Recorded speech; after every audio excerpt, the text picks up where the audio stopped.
Boa tarde a todos mais uma vez.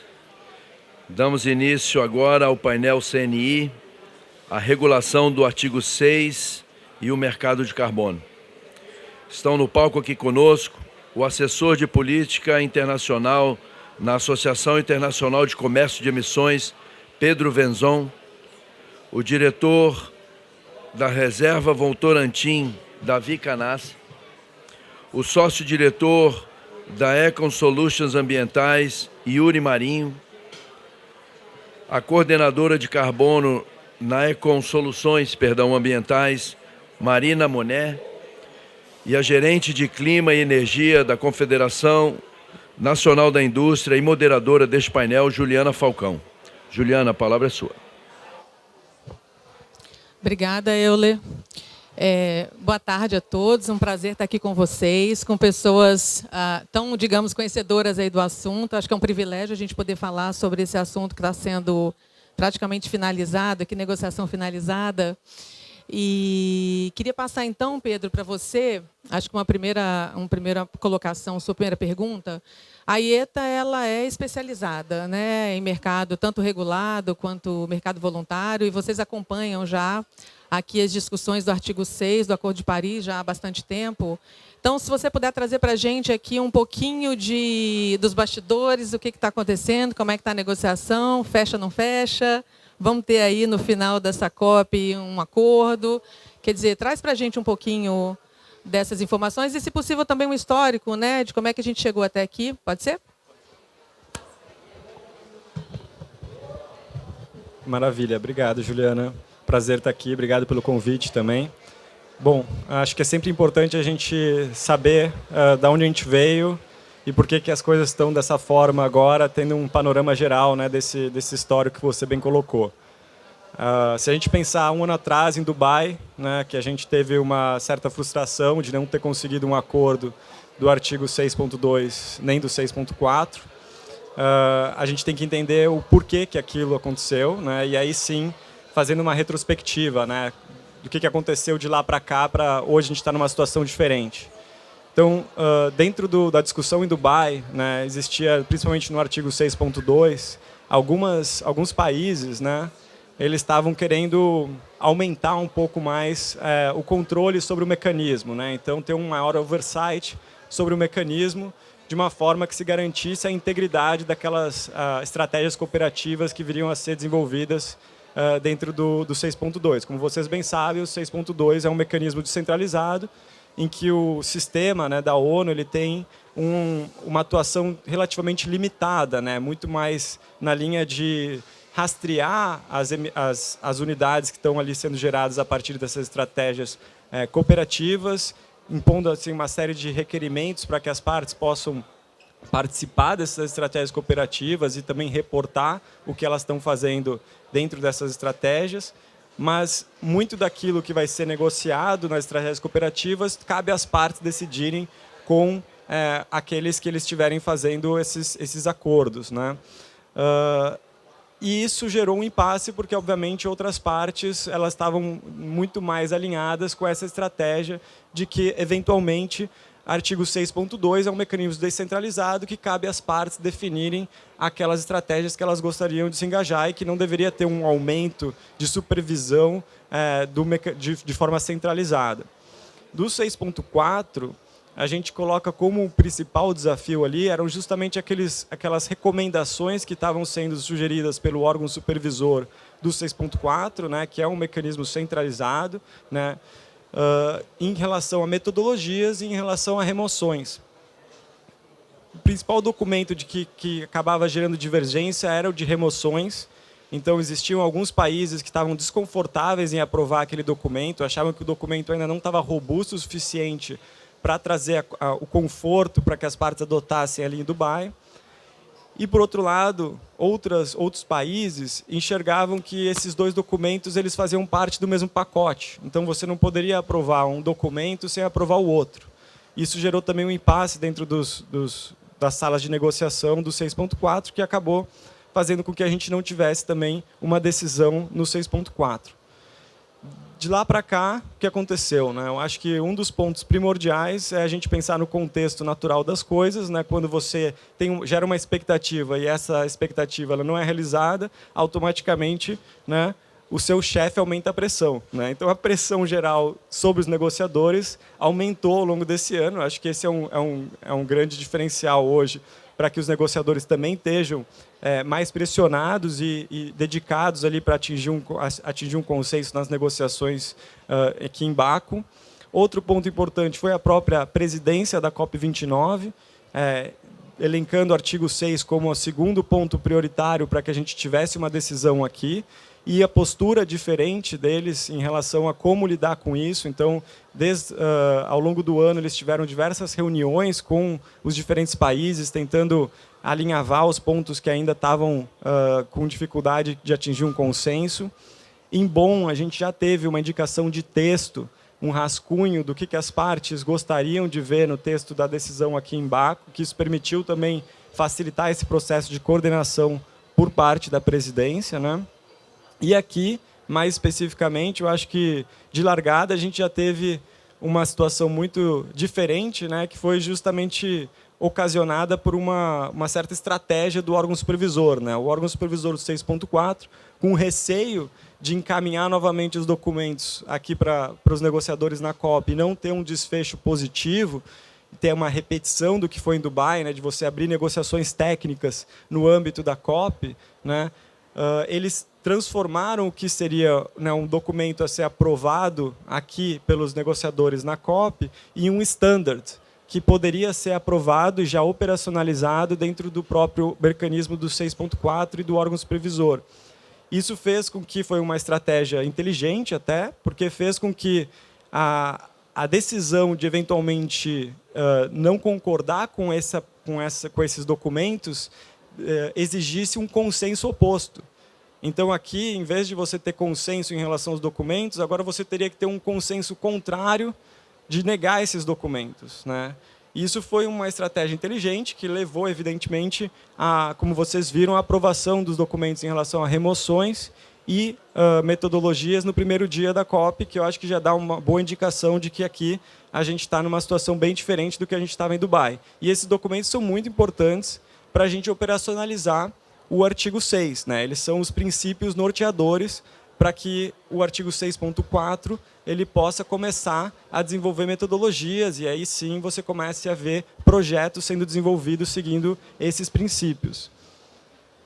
Agora, falando de artigo 6.2, evidentemente que você resolvendo uma parte do 6.4, todas as atenções se voltam para o artigo 6.2, que existem diversos elementos aí que estão sendo discutidos e que ainda não tem consenso. Né? Se vocês forem pensar, no sábado a gente teve uma decisão em relação ao documento aprovado pelo Substa do 6.4, muito daquilo que está sendo discutido hoje de registros e autorização, que são questões transversais entre 6.4 e artigo 6, acabou sendo atingindo o consenso no texto do 6.4, mas dando a indicação que eles precisam estar alinhados com uma decisão do artigo 6.2, e o texto do artigo 6.2 não teve consenso. Então, na segunda-feira, as partes ainda estavam discutindo o texto da semana passada, tentando lamber as feridas ali, tentando atingir algum consenso em alguns pontos críticos. Né?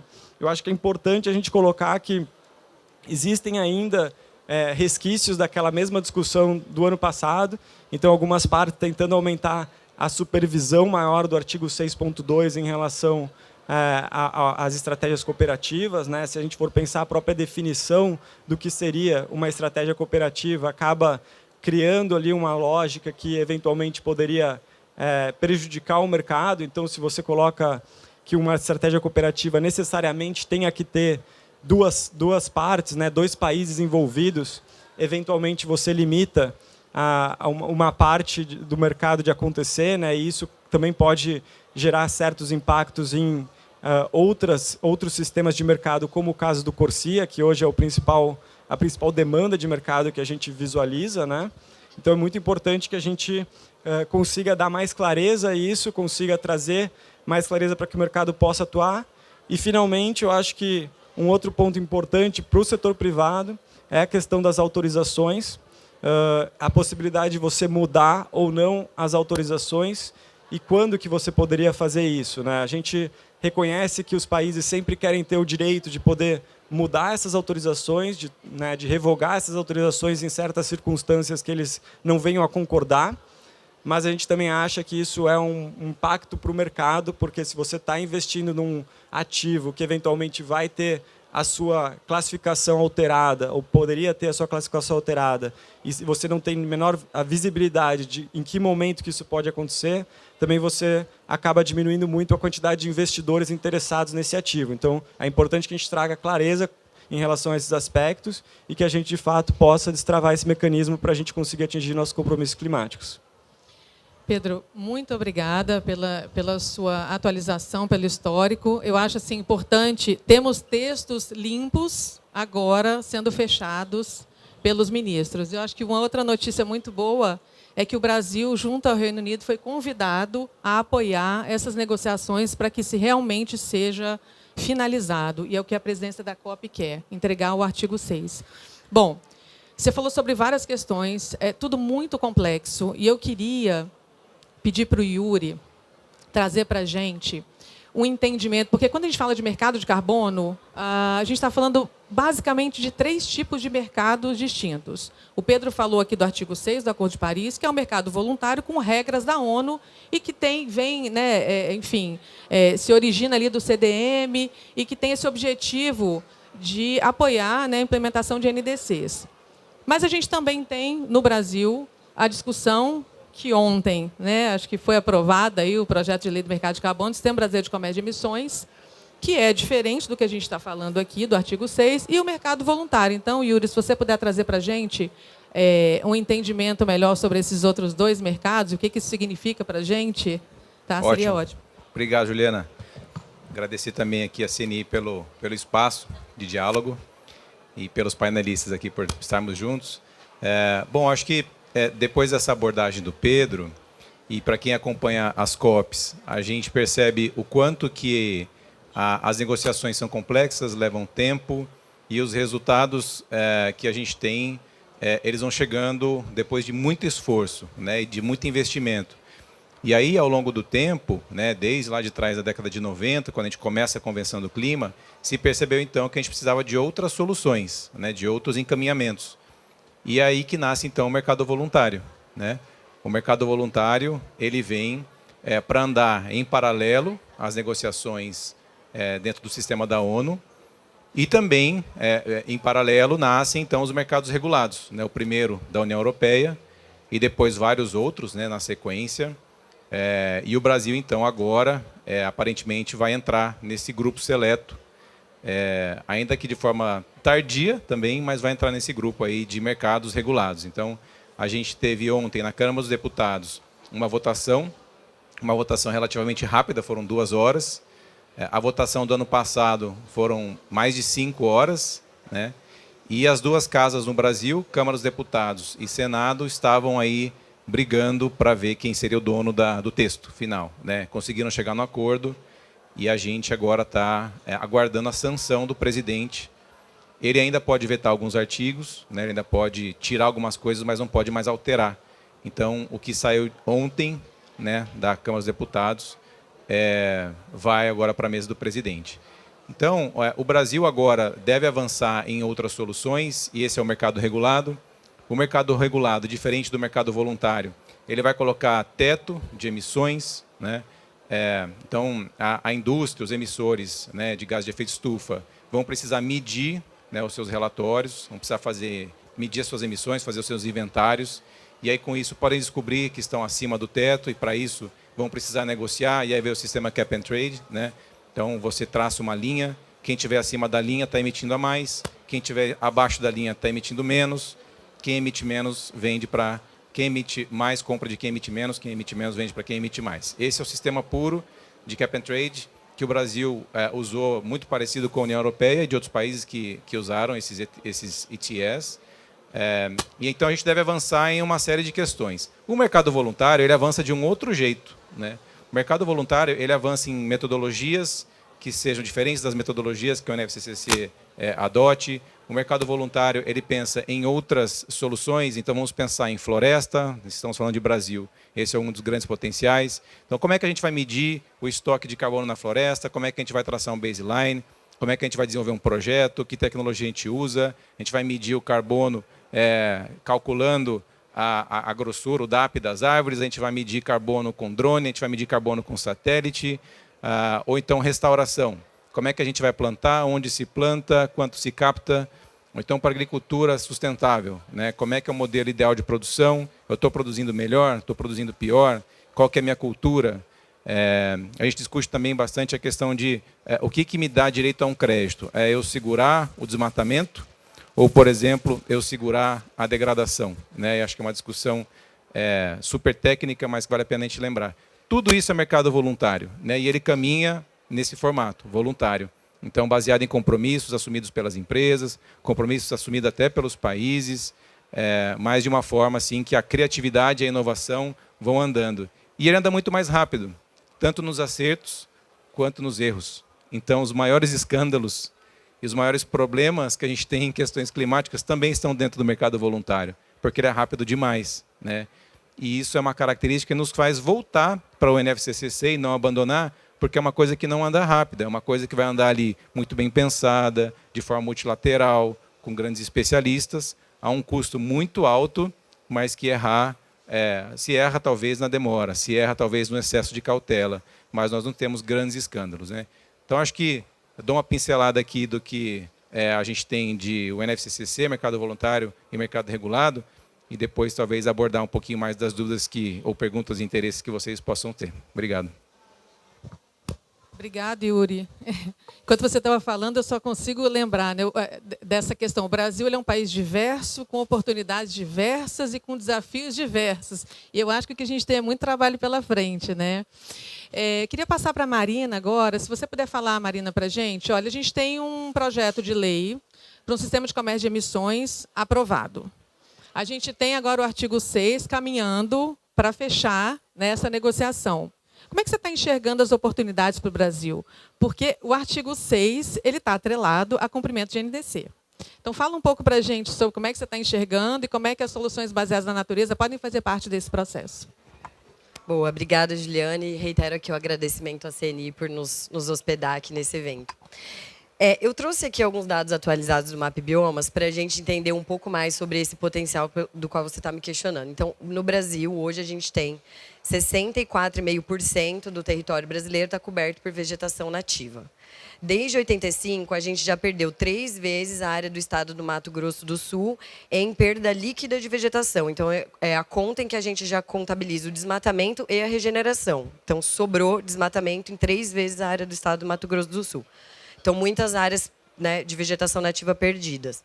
E mais de 36 milhões de hectares no Brasil, segundo o MAP Biomas, são de pastos de baixo vigor, ou seja, pastos com baixa produtividade, áreas degradadas. E quando a gente olha, então, que a gente tem floresta em pé, a gente tem produção agrícola que precisa de melhor eficiência, e a gente tem áreas degradadas, a gente começa a pensar em como que a gente vai manter o que está bom, né, a vegetação nativa, e recuperar o que não está. E, para isso, precisa de recurso, né? Então, o mercado de carbono ele vem nada mais, eu acho que, se a gente quiser simplificar ao máximo o que é o mercado de carbono, ele nada mais é do que um mecanismo de financiamento pulverizado dessas soluções. E, no Brasil, as soluções estão baseadas na natureza, por conta da nossa vocação, seja pela nossa extensão territorial, seja pela qualidade, a natureza da nossa natureza, né? Florestas tropicais em especial. Então, a gente não depende, a gente anda aqui pelos corredores da COP e fica ouvindo sobre grandes soluções tecnológicas altamente custosas, de troca de matriz fóssil e tecnologias ultra desenvolvidas para capturar o carbono que está na atmosfera, enquanto no Brasil a solução já está dada pela natureza. Então, quando a gente pensa em um mercado de carbono, conectar o mercado de carbono com as soluções que a natureza nos dá, a gente começa a entender como que o Brasil vai financiar, né, essa solução em relação à nossa condição e o cumprimento das nossas metas. Então, quando a gente está falando de floresta em pé, a gente tem espaço para o estabelecimento de projetos de carbono de desmatamento evitado. Então, o que a gente vai querer? Segurar aquela floresta que está em pé, para que ela não seja desmatada ilegalmente. A gente sabe que o Brasil, até por suas dimensões continentais, a fiscalização não pode estar em todo lugar a todo momento. Então, o desmatamento ilegal é uma realidade.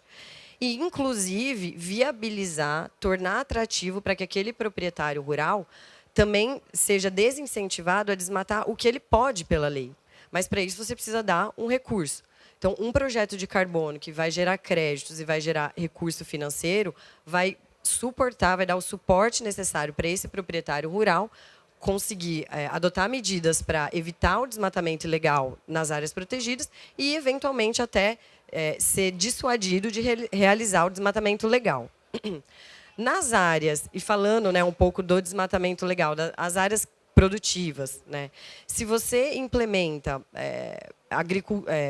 boas práticas agrícolas que aumentem a resiliência da produção, que proporcionem a captura de carbono e sua estocagem no solo, ou a própria captura pela cultura que está sendo ali cultivada, ou se você implementa boas técnicas de manejo de resíduos de pecuária, por exemplo, você está tirando o carbono da atmosfera ou mesmo evitando que o carbono vá para a atmosfera, o que é lastro para créditos de carbono, e você vai estar financiando aquele produtor rural, seja ele grande, seja ele pequeno, a conseguir investir nessas boas práticas e manter a resiliência da sua produção, que hoje a gente sabe que é muito afetada pelos eventos climáticos, e também a resiliência, o incremento dos serviços ecossistêmicos que estão sendo prestados lá. Então, com uma melhor técnica de irrigação, com uma aplicação de fertilizantes de alta precisão, você garante disponibilidade hídrica, você garante saúde do solo, tudo isso é serviço ecossistêmico que vai refletir em benefício para a sociedade e para a própria produção agrícola. A gente também está falando aqui de segurança alimentar. E, por fim, nas áreas que já foram convertidas e estão historicamente degradadas, a aplicação de um projeto de carbono de reflorestamento, revegetação, restauração, em que você captura o carbono, os gases de efeito estufa que estão na atmosfera, por meio da natureza crescendo, também precisa de um suporte. A gente sabe o desafio que é o reflorestamento só por sua natureza, porque o reflorestamento depende dos processos naturais, que não são no tempo que a gente quer. Então, até que a floresta atinge uma maturidade, muitas mudas se perdem. O Brasil tem carência de viveiros, então o Davi está aqui vai falar muito melhor do que eu. Então, a falta dessas estruturas, né, de viveiros de mudas, você tem que transportar mudas para fazer suas ações de reflorestamento. E nesse caminho você perde muito, você vai perder muitas mudas nos primeiros plantios, que é natural de projetos de reflorestamento, então você precisa de recurso para isso. O mercado de carbono vem, né, se você implementa um projeto de carbono, gera os créditos e faz esse fluxo de recursos para esse interessado no reflorestamento, você está conectando a solução da natureza com o mercado. E tudo isso, quando a gente está falando de solução da natureza, a gente está falando de comunidades tradicionais, que é quem está ali diretamente interagindo com a natureza. Então, as comunidades, nesses projetos que estão conectando a natureza com o mercado, elas não são meras beneficiárias dos benefícios que esses projetos vão gerar, sejam eles de incremento na renda, geração de emprego, melhoria de qualidade de vida, manutenção das áreas para manutenção das práticas históricas, culturais, de interação daquele povo com o território, mas eles são muito mais do que isso, eles são os inputs. Eles são os que vão nos ensinar a como fazer uma melhor prática de restauração, como manter a resiliência daquele ecossistema, qual muda que vinga melhor naquela área, né? Então, o engajamento das comunidades tradicionais não só é desejável, como é essencial nesses processos. Então, no Brasil, fechando aqui a minha fala, a gente não precisa de grandes soluções caríssimas, a gente não precisa inventar a roda, né? A gente pode usar a roda que já vem sendo milenarmente usada pelas nossas comunidades tradicionais, que estão ali diretamente interagindo com o território, para conseguir chegar, né, na recuperação das áreas do Brasil e no cumprimento das nossas metas climáticas. Muito bom, Marina. Interessante. Davi, me disseram que você é o cara que walk the talk. Então, se você puder trazer para a gente aí as experiências práticas em relação a esses projetos que a Marina está mencionando, seria muito interessante. Bom, obrigado por nos recepcionar aqui na CNI. E eu queria dar um contexto, né, reforçando essa questão, por que floresta é importante. E já que nós estamos na Casa da Indústria, eu vou fazer a correlação falando de indústria primeiro. Uma coisa importante que é óbvio para nós brasileiros, mas não é óbvio para o mundo, e nós não falamos tanto quanto deveríamos como brasileiros algumas coisas importantes. Primeiro,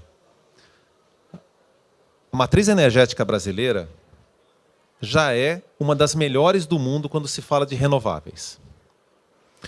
Uma coisa que, com várias pessoas que eu conversei aqui, não brasileiros, e quando nós falamos que todo carro nacional novo já é flex, que pode ser abastecido com 100% de etanol, as pessoas se assustam com isso. Isso não existe em nenhum outro país do mundo. E para nós isso é normal. E a gente não fala mais sobre isso. A gente não fala que grande parte da frota de transporte tem uma parcela significativa de biodiesel também. E uma outra coisa que a gente não fala é que os produtos chamados os hard abate, né, cimento, alumínio, aço do Brasil, eles estão já há vários anos passando por um processo de redução da pegada de carbono, e quando a gente compara com o mundo, normalmente nós estamos no primeiro quartil das menores emissões por tonelada produzida. Ou seja, o Brasil deveria ser um grande exportador de produtos, que quando a gente exporta produtos dessa natureza, a gente reduz pegada de carbono mundial. Mas, como país, nós tomamos uma decisão de ir além, como você citou da NDC. Então, o Brasil tem uma NDC, a primeira que foi colocada em Paris, muito ousada, uma das mais ousadas do mundo, e já antecipou a NDC, mais ousada ainda, para o ano que vem. E tudo isso tem a ver com o que nós estamos falando aqui de artigo 6 e legislação brasileira aprovada agora com o mercado de carbono. Então, o problema do mundo, que é a transição energética, nós temos esse problema bem endereçado, porém, nós estamos sendo bastante ousados e estamos falando, nós vamos continuar avançando ainda nessa vertente da transição energética, mais forte ainda. Como país, é essa a mensagem que a gente está dando para o mundo. Mas, para conseguir ter esta robustez, a gente precisa de uma geração de créditos para poder chegar lá no net zero. Porque para fechar a conta e chegar no net zero, não dá só fazendo isso. Então, onde está o potencial do net zero? Floresta. No Brasil, como dito já aqui, a melhor tecnologia que existe no planeta, ainda para sequestrar carbono, se chama árvore. Então, há 13 anos atrás, a Votorantim, onde eu trabalho, o Grupo Votorantim, ele tem diversos negócios, e nós decidimos lá abrir uma nova empresa chamada Reservas Votorantim. Começamos pensando em conservação. Primeiro, olhando para as áreas conservadas que tínhamos e ao longo do tempo, fomos expandindo essa ideia de conservação para a produção de floresta, plantar floresta. A grande questão é que plantar floresta, como dito aqui, tem vários desafios. E aí também são coisas que nós precisamos dizer fora, que as pessoas também não sabem fora do Brasil. Nem no Brasil, às vezes. Primeiro, o que é um hectare? Né? A gente fala muito em hectares. Um hectare são 10 mil metros quadrados. É área pra caramba. Quando a gente vai plantar 1 hectare no Brasil, por exemplo, ou na Amazônia, ou na Floresta Atlântica, que são os biomas mais densos, a gente precisa plantar em 1 hectare 1.776 árvores, de 90 espécies diferentes, no mínimo. No mínimo. Gente, isso é um trabalho hercúleo. E aí, como a Marina falou, pega lá um conjunto de, os tubetinhos, que são os potinhos onde estão as mudinhas, as arvorezinhas, junta para 1 hectare 1.700 e vamos andando no meio dos locais onde precisa plantar. E imagina, quanto mais longe, mais difícil. É um desafio enorme. Nesse contexto, então, o Brasil também colocou um objetivo de reflorestar 12 milhões de hectares. 12 milhões de hectares multiplicado por 1.700 árvores por hectare, haja produção de árvore no Brasil, haja mão de obra para fazer isso, e essa mão de obra não está preparada, não tem produção suficiente, e isso é um compromisso que já é assumido. Né? Então, nesse contexto, quando nós criamos a Reservas Votorantim, nós nascemos... A primeira reserva que nós montamos foi o Legado das Águas, fica em São Paulo, Para quem não é do Brasil, São Paulo é no sudoeste do país. E a Mata Atlântica, a Atlantic Forest, ela foi o bioma, ao longo do processo de desenvolvimento do país, foi o bioma que nós mais afetamos, né? Restou 12% desse bioma só. Só que esse bioma ele é tão importante quanto a Amazônia, porque a Mata Atlântica ela tem a mesma equivalente à mesma quantidade de carbono por hectare que a Amazônia, e em alguns trechos da Mata Atlântica mais biodiversidade que a Amazônia. Então tem um tesouro ali que a gente precisa olhar com cuidado. E foi ali que nós começamos o trabalho da Reservas Votorantim com o Legado das Águas, que eu convido quem quiser, a gente tem lá Instagram, Facebook, tem umas coisas muito legais que a gente põe lá de pesquisa, relacionada com as comunidades, os negócios que a gente desenvolve, né, lá no Legado das Águas. E começamos lá. 13 anos atrás não tinha RED ainda estabelecido, ninguém falava de biodiversidade, ninguém, né, tudo era dificuldade, enfrentamos essa pedreira e fomos em frente. Em 2017 abrimos nossa segunda reserva, no Legado Verde do Cerrado, em Goiás, no coração do Brasil. E esse ano começamos um projeto novo no Pantanal. Somando tudo, nós temos 130 mil hectares de terra sob administração. Nessa jornada, já trazendo aqui para o nosso tema, que é carbono, o que acontece? Felizmente, ao longo do tempo, né, surgiu o RED, começaram os projetos na Amazônia, um problema, sem problemas, tal, mas começou. O RED é uma ferramenta importante para combater desmatamento e remunerar proprietário, porque cuidar de floresta custa dinheiro, gente. Imagina cuidar de uma floresta. Lá na Reservas a gente cuida de 130 mil hectares de terras. Então você tem que defender a terra de fogo, de invasor, de caçador e de vários outros problemas que acontecem, né? Então todo mundo que tem área conservada tem todos esses problemas, isso custa dinheiro para resolver. Então, quem custeia isso? O crédito de carbono pode ser uma grande oportunidade para isso, entre várias. Lá na Reservas, a gente tem um modelo que a gente chama de múltiplo uso da terra. A gente tenta desenvolver várias frentes de negócio e o carbono é uma delas. Então, os primeiros projetos surgiram na Amazônia e aí, junto com a Econ, fizemos uma parceria, né, 2 vezes tentando, até que na segunda vez nós conseguimos emplacar o primeiro projeto de RED fora da Amazônia, no bioma Cerrado. Nós fomos pioneiros nisso, lá na reserva do Legado Verde do Cerrado. Foi um desafio enorme e abrimos a porta para todos os produtores rurais do bioma Cerrado, que tem áreas conservadas, para fazer projeto também. Porque a partir do momento que o primeiro sai, sabe-se o caminho. E aí começaram a sair outros projetos no Cerrado também. E estamos agora desbravando o Pantanal, também fazendo um projeto de RED juntos lá no Pantanal. Outra inovação, né? Ainda não tem nenhum projeto finalizado, privado no Pantanal. Esperamos, né, se a Verra, né, andar lá com os processos e der tudo certo. Daqui 6 meses está com o projeto funcionando plenamente. Já está funcionando, né? Na verdade, a gente precisa da certificação, mas está tudo andando. E aí tinha a questão da Mata Atlântica. Na Mata Atlântica, por uma questão da legislação brasileira e algumas questões, não dava para aplicar projeto RED. Tentei várias vezes, tá? Não foi uma vez só. Em parceria com o Estado, em parceria com outros privados, tal. E aí, de novo, junto com o Yuri, com o pessoal da Econ, a gente conversando, começamos a discutir a possibilidade de criar uma nova metodologia. Uma coisa importante para colocar é o seguinte: o que é o RED? Né? Uma maneira bem simplificada. RED é assim, gente, imagina que eu tenho um território aqui e eu estou conservando ele muito bem, mas do meu lado tem muita gente desmatando. O que eu faço? Linhas gerais. Calculo a taxa de desmatamento do lado e eu pleiteio o seguinte: como eu estou tendo um esforço para segurar essa área aqui, eu quero o delta dessa taxa aqui como crédito. Isso é o RED. Linhas bem gerais, né? Mas a floresta sofre de um outro mal que pouca gente falava, que é o seguinte: no último relatório do IPCC, ficou claro pela primeira vez esse mal, que é a degradação por mudança climática.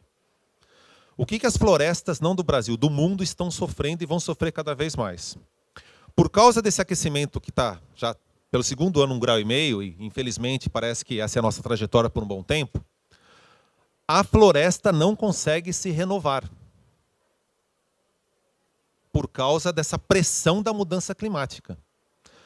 O IPCC mostrou que, provavelmente, se tudo continuar do jeito que está, nós vamos perder nos próximos 100 anos de 20% a 40% de toda a biomassa do planeta das florestas.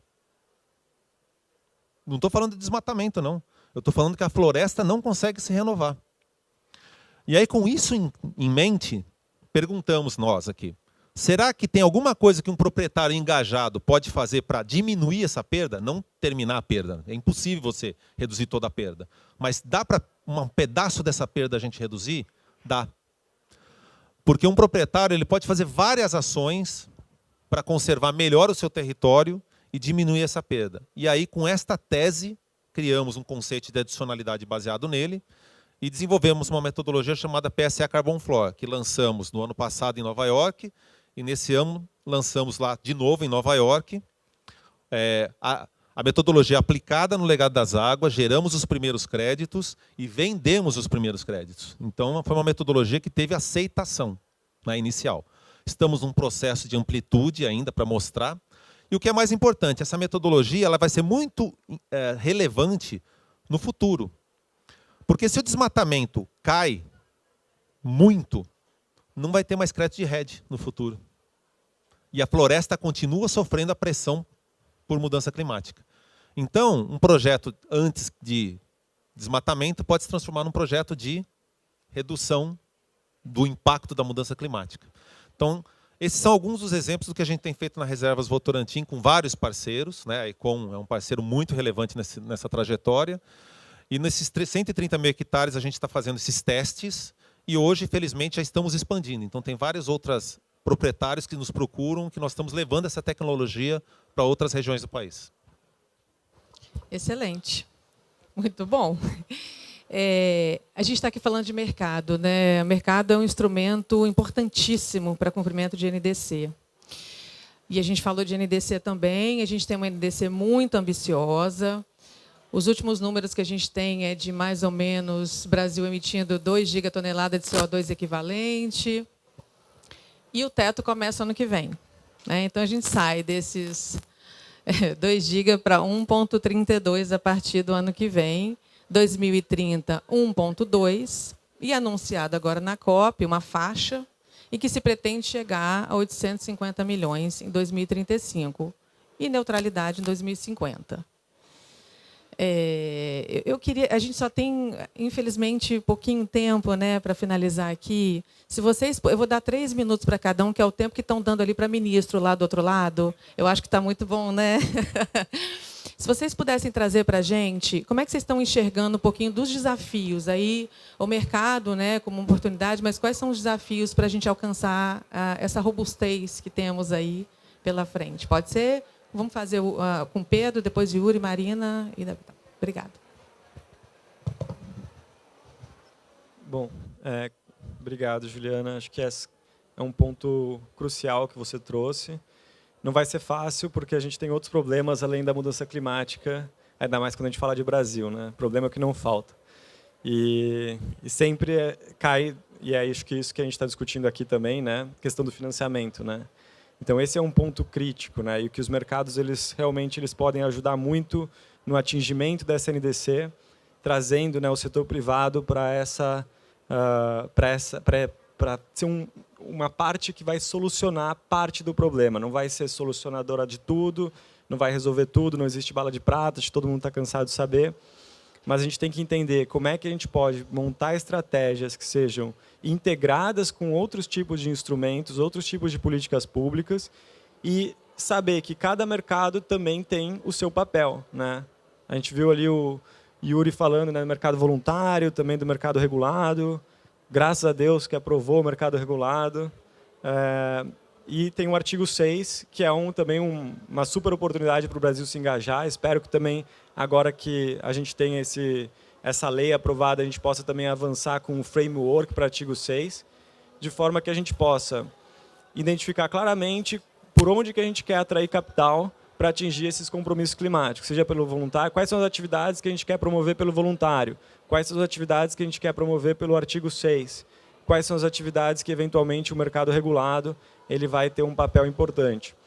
Eu acho que dentro do artigo 6, que é mais a área que eu estou envolvido, eu acho que um ponto muito importante é a gente entender que o artigo 6 ele é basicamente um mecanismo que ele financia a sua NDC indiretamente. Você tem a questão dos ajustes correspondentes, que geram riscos, né? Então, se a gente não fizer com muita atenção, a gente pode se colocar numa situação até mais desafiadora para atingir os nossos compromissos climáticos, mas o potencial que você tem em relação ao prêmio que você vai conseguir de preço, de transacionar esse crédito autorizado, você pode reinvestir isso na sua NDC e aumentar a sua ambição, né? Então, a gente sempre tem que pensar o quanto que a gente pode vender aquele crédito e quanto que custa para a gente abater na nossa esfera doméstica, né? Então, acho que essa diferença, se a gente reconhecer essa diferença, a gente começa a entender como é que a gente poderia identificar em diferentes setores, não é só no setor florestal, não é só em soluções baseadas na natureza. Como a Marina bem colocou, acho que tem uma diversidade de oportunidades aí que o Brasil oferece, e acho que trabalhar com as associações setoriais, com a CNI, é super importante para que a gente possa, em cada setor, identificar, olha, quanto que autorizações em relação a essas atividades específicas poderiam trazer de benefício em termos de geração de emprego, em termos de atração de capital, para que a gente possa evoluir de uma forma mais rápida. Eu vejo dessa forma a gente evoluindo, e com essa interoperabilidade entre voluntário, regulado e artigo 6, o Brasil, de fato, pode se tornar uma referência, uma potência em mercados de carbono e também em relação a essas questões climáticas. A gente está expandindo essa discussão para o sul global, e o Brasil tem tudo para ser um dos que vai prover a referência para o mundo nessa situação. Obrigada, Pedro. Eu queria fazer uma brincadeira aqui. Eu acho que a gente devia pleitear um ajuste correspondente justo, dentro dessa lógica de justiça climática, porque a nossa NDC ela é muito ambiciosa, ela é economy-wide, ela é absoluta, e nem todas são assim. Então, como é que a gente faz de forma justa, sem prejudicar aquilo que a gente poderia oferecer? Mas, enfim, abrir um parêntese. Alô, alô. Acho que na sua linha de raciocínio, Juliana, a gente fez a mesma coisa com o Código Florestal, né? A gente colocou a régua lá em cima e acabou que, para algumas coisas, a gente se prejudicou. Mas, depois de um tempo, a gente viu que esse mesmo Código Florestal foi o que salvou também algumas coisas no país e permitiu que a gente tivesse, por exemplo, uma produção agropecuária alta, porque a gente conseguiu conservar a floresta, né? Então, a gente foi muito ambicioso, tivemos vários desdobramentos difíceis, mas depois a gente também teve, né, colheu alguns frutos disso, né? Mas acho que, para responder à sua provocação anterior, acho que eu colocaria, né, um obstáculo é a gente ter um Estado mais presente, né, um governo mais presente, envolvido, e eu acho que a delegação brasileira costuma fazer isso, né, mas eu digo internacionalmente. Acho que nacionalmente é importante a gente estar sempre se aperfeiçoando como governo, e em todos os níveis, né, federal, estadual, municipal. Acho que a academia precisa também cumprir o seu papel de produzir conteúdos e dados, e o setor privado, acho que aqui acabamos que todos nós somos, né, instituições privadas, mas o privado ele consegue inovar, acelerar, colocar tecnologia, buscar escalabilidade, essa é a vocação, né? E se a gente conseguir combinar essas esferas, né, então um Estado presente, estimulando, colocando dinheiro, criando políticas, mas alinhado com a academia, que está produzindo conteúdo, fazendo pesquisa, gerando dados, alinhado com o privado que está ali dando velocidade, dando ambição, dando escalabilidade, querendo, né, ganhar. E acho que coordenar esses três, né, essas três formas diferentes de se pensar, essas três formas diferentes de se movimentar, que são às vezes conflitantes, mas que poderiam ser poderia haver uma simbiose, poderia haver um ganho comum para todo mundo. E eu acho que num lugar como esse, né, na COP, a gente acaba vendo isso em várias circunstâncias, e é muito legal, né, de você estar ao lado de alguém de um ministério, de um governo, de alguém de academia, e você conseguir trocar uma ideia ali e trabalhar junto, né? Acho que também é uma experiência para a humanidade de que isso pode funcionar, e depois a gente trazer isso para o doméstico e fazer no nosso país, né? Bom, eu que falei um pouco, eu e Davi falamos um pouco mais da parte prática aqui. Sendo objetivo, eu penso que desafios a gente tem dentro do mercado regulado, então os próprios planos de descarbonização, que todo mundo, hoje, muitas empresas já fazem por conta dos seus compromissos voluntários, mas agora né, quase todo mundo vai ter que fazer.